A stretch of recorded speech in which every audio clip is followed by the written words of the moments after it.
हम देख रहे हैं परमेश्वर ने आदम को बनाया और उसको कहाँ रख दिया?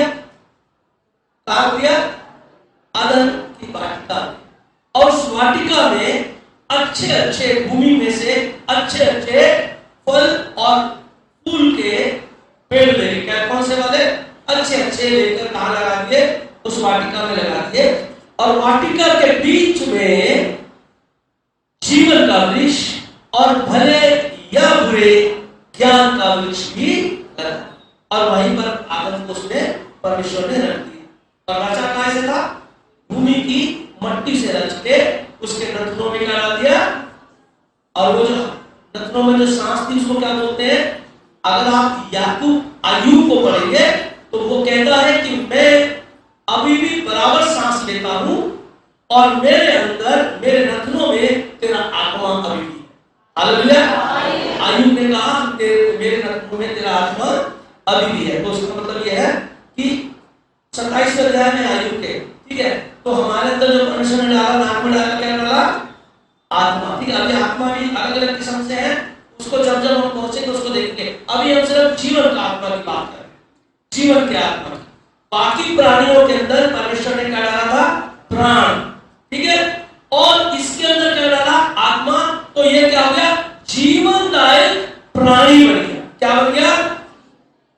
ऐसा प्राणी, बाकी जानवर में भी प्राण है, ये आदम ऐसा प्राणी बन गया जिसमें प्राण और आत्मा दोनों, ऐसा जीवन जो कभी खत्म नहीं हो। तो आदम को वहां रखा जहां पर भले या बुरे ज्ञान का वृक्ष था और जीवन का वृक्ष भी था। ठीक है, और उस अदन की वाटिका में पहले कौन रहता था? पहले कौन था?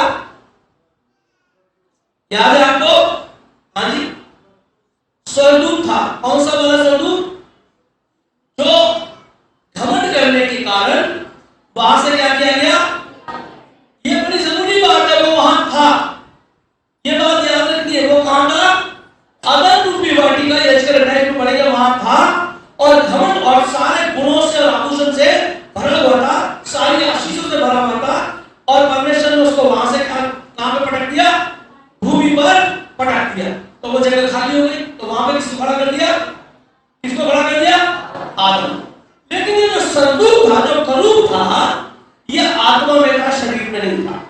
तो ये ऐसा शरीर था जो कैसा भी हो सकता था, कैसा भी शरीर ग्रहण कर सकता था। समझ गया? आदमी बने, औरत बने और हवा की तरह हो जाए, जैसे आत्मा होती है, आप समझ सकते हैं। ठीक है, लेकिन अब किसको रखा परमेश्वर ने वहां पर? एक ऐसा शरीर जो कायम नहीं हो सकता, और एक सीमित शरीर जो सीमा से बाहर जा नहीं सकता। स्वर्गदूत क्या कर सकता है? यहां से बाहर जा सकता है। स्वर्गदूत क्या सकता है? इस पूरी बिल्डिंग को गिरा सकता है। लेकिन आदम वो बिल्डिंग को नहीं गिरा सकता, उसके पास एक सीमित पावर है, और वो बिल्डिंग से पार नहीं जा सकता, उसके पास एक सीमित पावर है। हालेलुया। ठीक है, उसके पास एक क्या है? एक प्रभु ने उसने एक सीमित, प्रेरितों के कामों में हम पढ़ते हैं, प्रेरितों के काम में लिखा है कि परमेश्वर ने हमारी आयु के लिए एक सीमा को क्या कर दिया है? बांध दिया है। हालेलुया। लेकिन प्रेरितों का काम तो इससे छोड़ेंगे नहीं, वो बात की बात। आदम को वहां पर रख दिया। और अब देखिए 15वां पद, दूसरा अध्याय, उत्पत्ति की पुस्तक दूसरा अध्याय 15वां पद, जहां पर हम पिछली बात छोड़े थे। पढ़िए।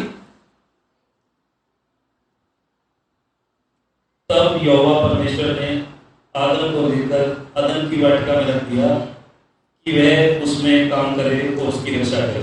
वह उसमें काम करे, उसकी पहला क्या करे? उसमें काम। क्यों भाई? वहां काम करने की क्या जरूरत है? हालेलुया। वहां काम करें, पेड़ों पे ज्यादा काम करने की नहीं होती, खेती में काम करना होता है, टाइम टू टाइम वहां काम करें। देखिए, एक इसका एक मतलब है, परमेश्वर ने आदम को जब एक चीज दी तो उसको संभालने का भी अधिकार उसको दिया। हालेलुया। आप इस बात को याद करिए, आज भी आपके जीवन में यही बात है। आपको खुदा ने काम दिया है।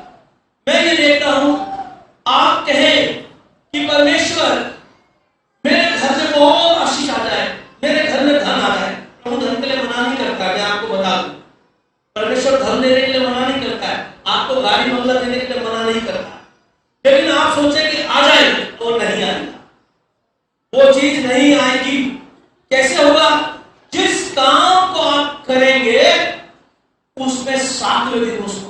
देगा और उससे आपके खत्ते भरे रहेंगे। हालेलुया। किससे? जिस काम अभी जब परमेश्वर स्वर्ग से आसमान से मन्ना गिरा रहा था तो वो मन्ना सीधा पेट में भी जा सकता था, पर वो पेट में नहीं गया।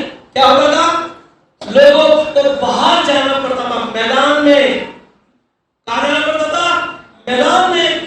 उसको इकट्ठा करना पड़ता था और उसको लेके अपने घर में आना पड़ता था। पहला काम कहां से गिरा?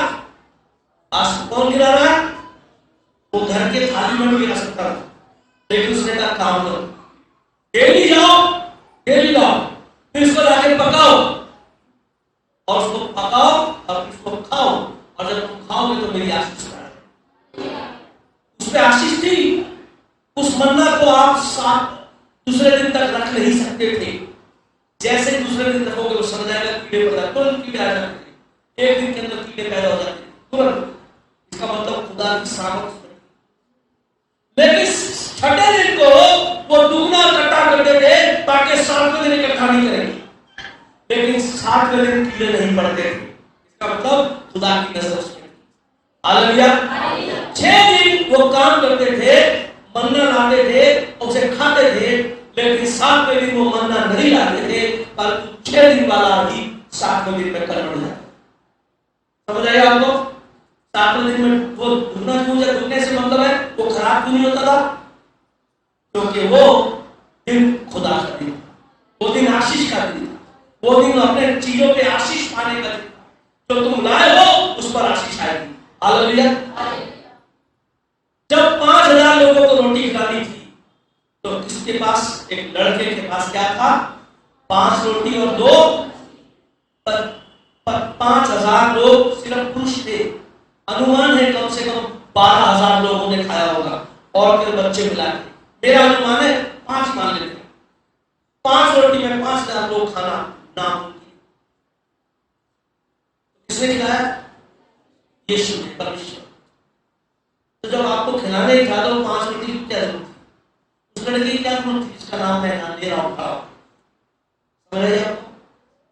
क्योंकि पहले कुछ होना चाहिए ताकि न उस पर आशीष, जो तुम लाए हो उस पर आशीष मिले। हालेलुया। समझे आप? जो लाए हो उस पर आशीष मिले। आप पूरी बाइबल देख लो, तुमने करा उसको खुदा ने आशीष दिया। इसलिए कहा है काम कर। क्या बोला है? मैंने अपने जीवन में देखा जो लोग काम नहीं करते वो बहुत गरीबी का जीवन जीते हैं। आप कितनी दुआ कर लो आपको आशीष नहीं मिलेगी, क्योंकि काम आदम को बोला गया, काम आपको बोला गया। काम करो, जो भी आपका काम उसे करो।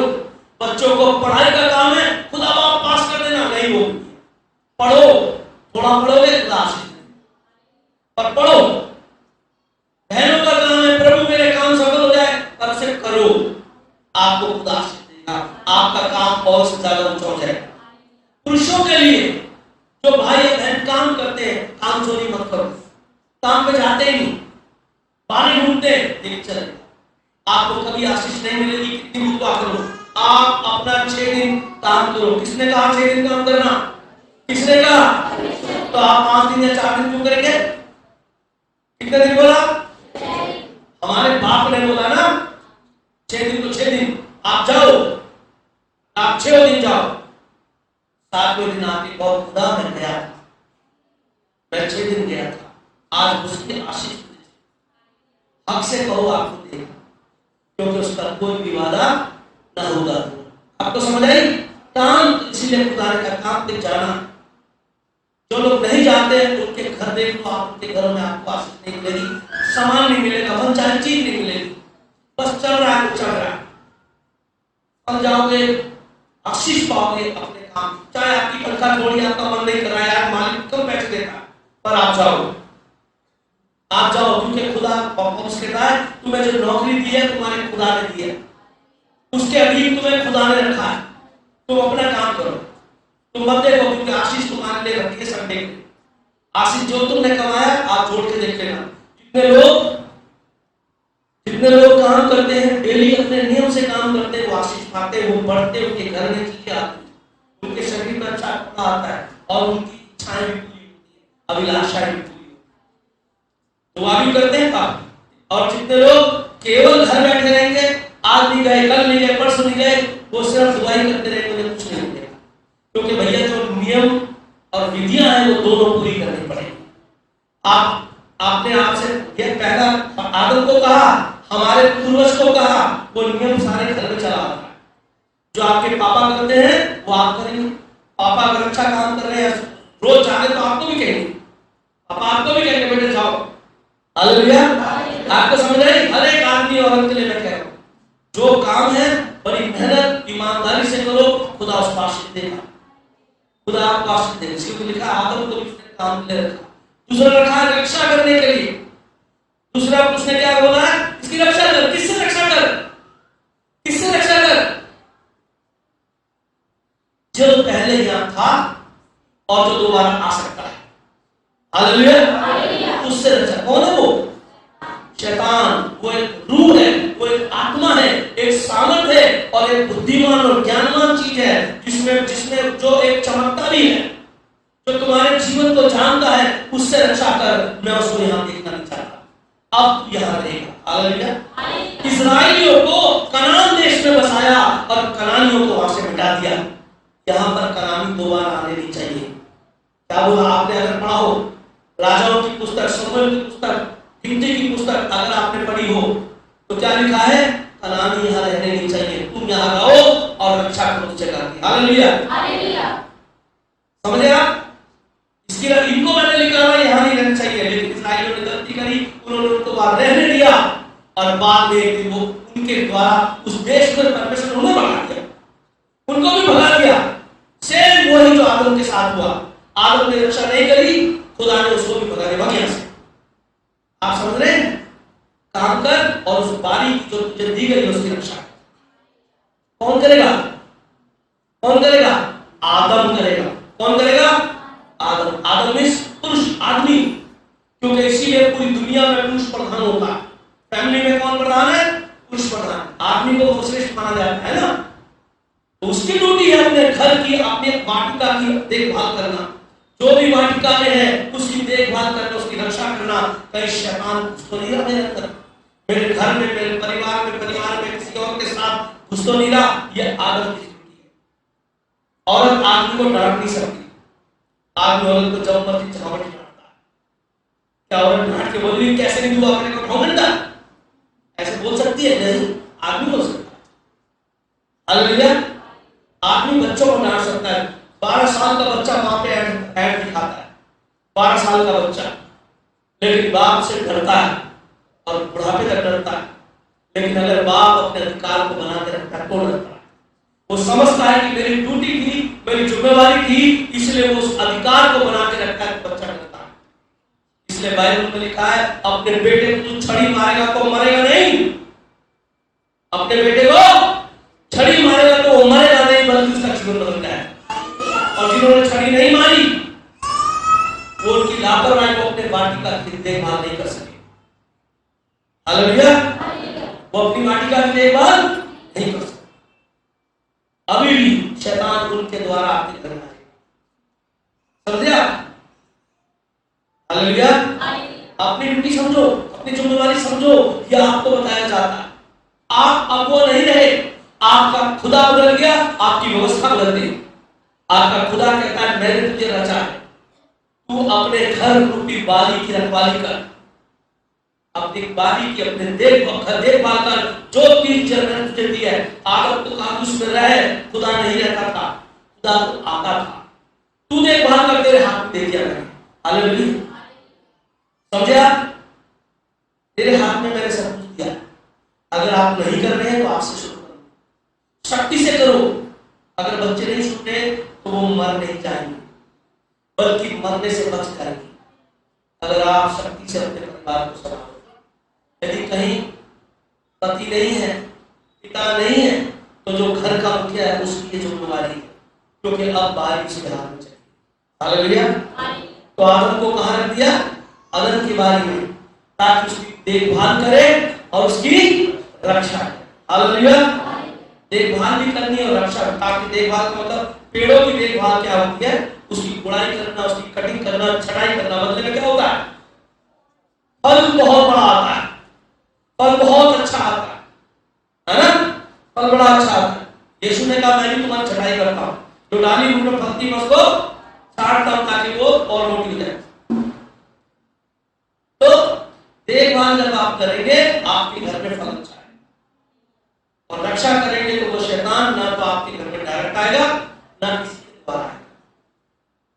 दुनिया देखभाल से मतलब है आप खेती जो भी अपना बिजनेस कारोबार कर रहे हैं, घर पे नजर रख रहे हैं, यह है आपकी भौतिक बातें आंखों से देखी।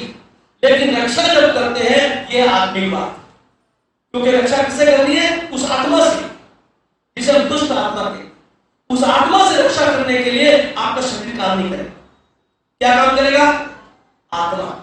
आपको भी एक आत्मा चाहिए, जैसा हथियार उसके पास है वैसा हथियार आपको भी चाहिए। उसके पास आत्मा है, आपको पवित्र आत्मा चाहिए। हालेलुया। आपको क्या चाहिए? पवित्र आत्मा। अगर आपने गाड़ी ले ली तो आपको गाड़ी रखने की जगह चाहिए। हालेलुया। अगर गाड़ी ली तो गाड़ी रखने की जगह चाहिए। अगर आपने एक तोप खरीदी तो खरीदने की जगह, रखने की जगह चाहिए। अगर आपको आत्मा चाहिए तो आत्मा को रखने के लिए आत्मा का शरीर होना चाहिए। हालेलुया। ऐसा शरीर जिसमें पवित्र आत्मा आपका हथियार आपके अंदर वास करे। हालेलुया। क्योंकि रक्षा करने की ड्यूटी किसकी है? आदमी की है, पुरुष की ड्यूटी है। अगर पुरुष दुआ करेगा सीधा रहेगा तो दुनिया भी सीधी रहेगी। प्रार्थना बंदगी तो लोग डांट सुनेगा, अरे दुआ कर लो ना, अरे कर लो ना, सुनते नहीं हो। ऐसे है ना, ऐसे अपने आप को लज्जित मत करो। अपनी पत्नियों के आगे प्रार्थना करो, बच्चों के आगे लज्जित मत करो, शर्माओ मत, लज्जाओ मत। कई आदमी दुआ नहीं करते, शर्म आती है बच्चों से। अपने बच्चे से पूछते 2 का पढ़ा सुना, 4 का पढ़ा सुना, अपनी रिपोर्ट कार्ड दिखा। तुम सुना सकते हो उसको? दुआ कर सकते हो उसके आगे? तुम कर सकते हो दुआ? किस हक से कहते हो? न्याय करने का अधिकार केवल यीशु को था। पता क्यों? क्योंकि वो पवित्र था, उसके पास टैलेंट था न्याय करने का। आपको पूछने का अधिकार जब आपके गुण, आप में गुण होने चाहिए।